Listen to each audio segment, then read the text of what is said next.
everybody. So today we are doing another entry in my top 100 films of all time. This is my 60 through 51. So we've almost made it through the bottom 50 of this list. And these are all movies that I really, really love. And these are just my favorites. It's not necessarily a list of the best movies ever made. It's just my favorites. So there you go. Let's talk about it. And I'm really excited. So my number 60, I have Willy Wonka and the Chocolate Factory. I know that some complain about this because it's different than the book. I don't really care at all. I just love it. I think it's so sweet. I think it's so charming. I think that Gene Wilder is just lovely. I love all of the songs, especially Pure Imagination is just the best. I think all the child actors were good. I think the child actor that they got to play Charlie is wonderful, and I personally can't stand the Tim Burton one. This is the one that I like for me, so that's what I have at 60. Number 59, I have It's a Mad, Mad, Mad, Mad World, and this movie brought together all the great comics from the past, directed by Stanley Kramer, 1963, Spencer Tracy, Milton Berle, Sid Caesar, Buddy Hackett, Mickey Rooney, and just the list, Ethel Merman, Dick Shawn, Phil Severs, the list goes on and on. Jonathan Winters. It's so funny. It's so silly. It's probably a little too long. I don't care. I really, really get a kick out of it. And there's some really good set pieces. And Ethel Merman, I think, steals every scene that she's in. She's just the best. And so I have it at 59. Number 58, I have Sing Street.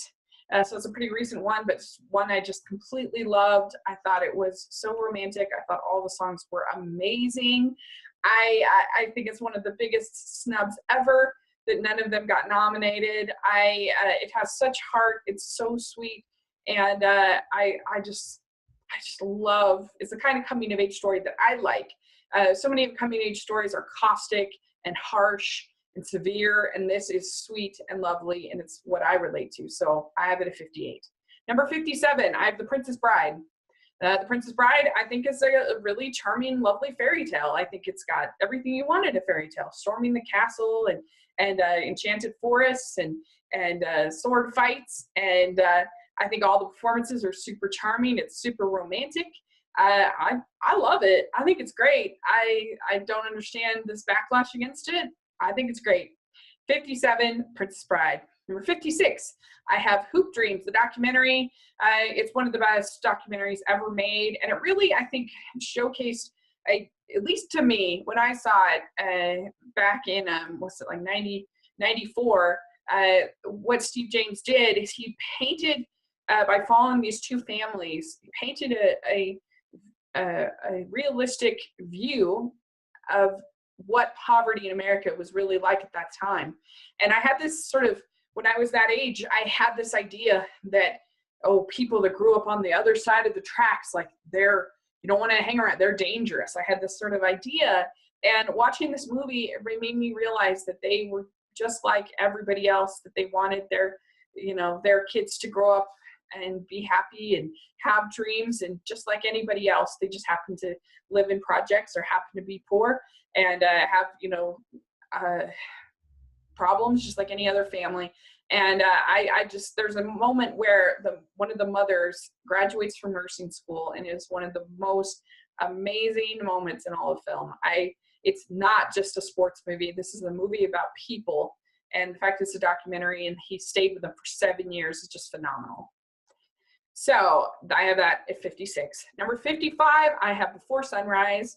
I love this script. I think that it really feels like you're following these two people around and watching them fall in love, watching them get to know each other. And it just feels genuine and authentic. And I think Richard Linklater is so great at painting characters that I believe. And it might not be a character I can really relate to that much, but I know that that's a real character, and I know that those people exist. And so it feels genuine, and I'm curious to know more about them. And this is one of his best. And Ethan Hawke and Julie Delpy are just so great together. Their chemistry is so lovely. And I just love, you get to see them going around Vienna and talking, and I think it's great. So I have Before Sunrise, 55. Then I have at 54, I have Ben-Hur. This is, of course, the huge classic. It has some of the most iconic scenes in all of film. Great scene, of course, being the biggest one, but it also has a lot of really moving scenes. And a lot of people criticized the new version, which I didn't think was that bad.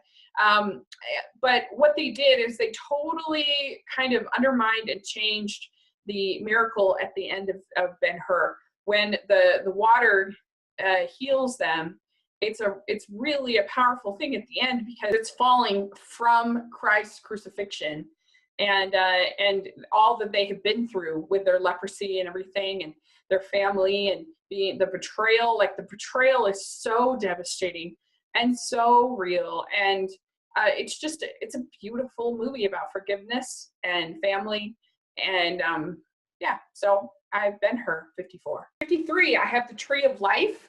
This is Terrence Malick's masterpiece. This is really like a prayer in movie form, where he is telling the story of this family, but really it's the story of human life. And this is an art piece. This is not going to be for everybody, but I think the way that he combines this gorgeous cinematography by Emmanuel Lubezki and this story of this family, and this father who is the strict disciplinarian, and this mother who is whimsical, and kind of a whimsical manic pixie dream girl kind of mother character. Brad Pitt is so good. Sean Penn is so good. But it's really about this imagery, and about the world, and about life, and about things having some degree of sort of meaning, and that there is hope. That there's always hope, even going back to the dinosaurs, there's hope. And it's just gorgeous and lovely and wonderful, and I love it. So it is my number 53. Now, next one is a little bit of a cheat.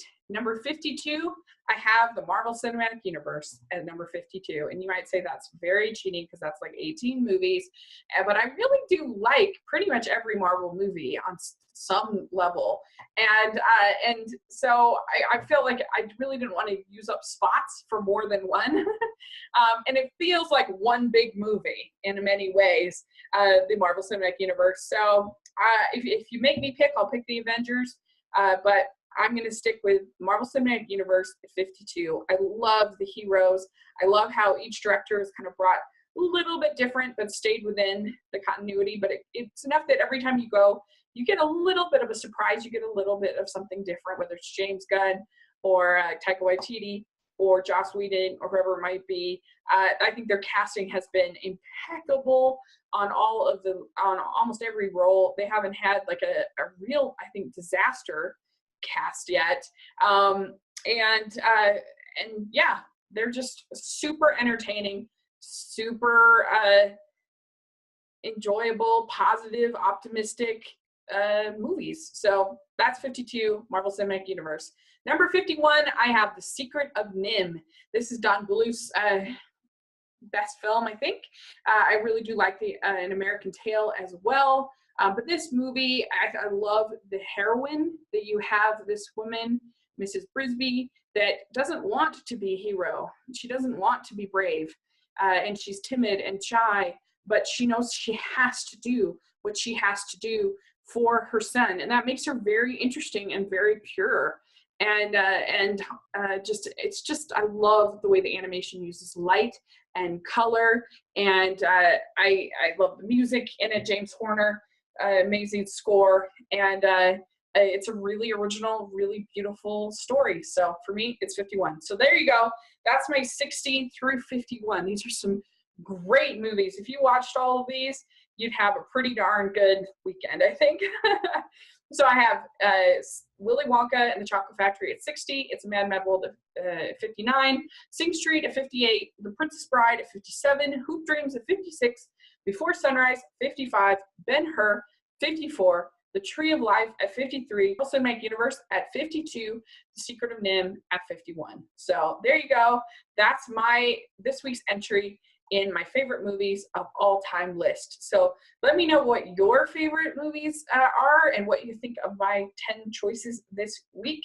I'd love to hear. And thanks so much. Please subscribe to my channel. I'll talk to you later. Bye.